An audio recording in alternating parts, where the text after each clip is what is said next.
Hi guys, it's Miss Sunday here. We're watching the Chargers game. We wanted to say we had a good Thanksgiving. Hope you guys all did too.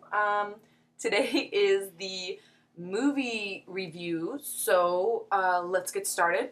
Okay, well, first and foremost, I liked it. I mean, it was exactly what I expected. Okay, wait, let me start off with this.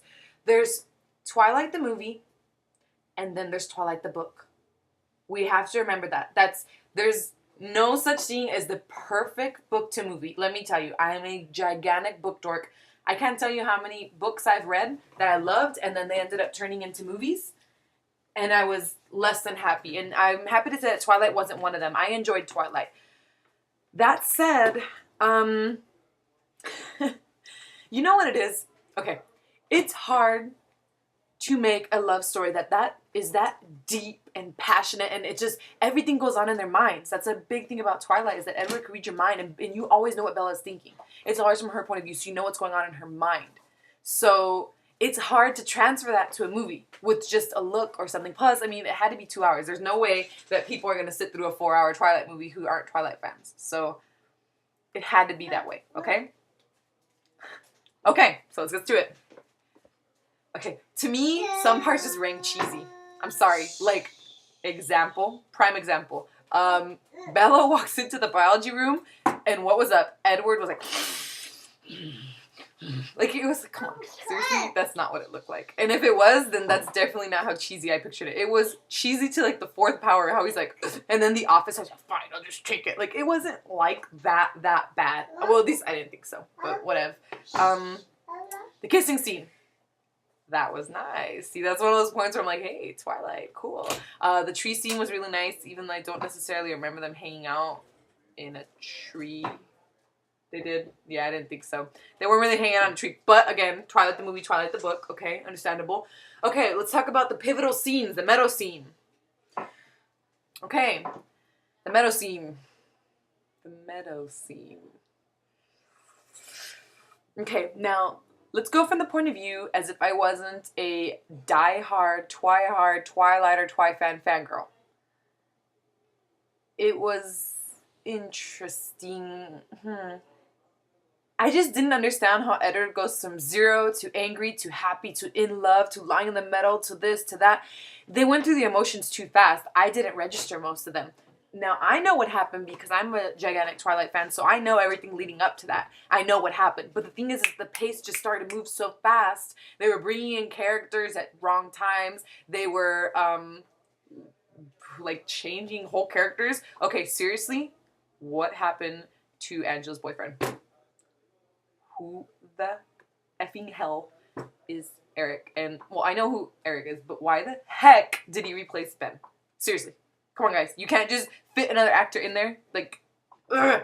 And the meadow scene, again, like I said, people who are not Twilight fans would not understand what a big scene that was, because really, I don't feel like I guess they couldn't have made it as important as it had to be. You know? Plus, does anybody else think that Edward looked like a gorilla when he's throwing around the stuff trying to scare Bella? It was ridiculous. Okay, so mostly I liked it. Mostly I was upset. Mostly I liked it. I don't know. It was good. It was good. It was what it had to be. Okay? Yeah. Ooh, the setup was good. I love Jacob. But I think that... I'm turning red. I'm getting upset. I'm sorry.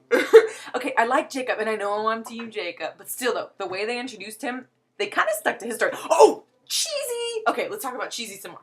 How about when Jacob is telling the story of the wolves, and you see all the Cullens, like, chillaxing in, like, 18th century clothing? What the hell? WTF.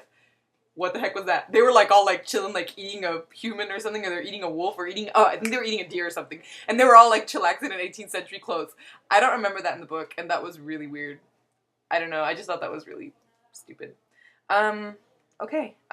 Baseball scene. Amazing! It was great. I love the baseball scene. That was a really fun scene to watch.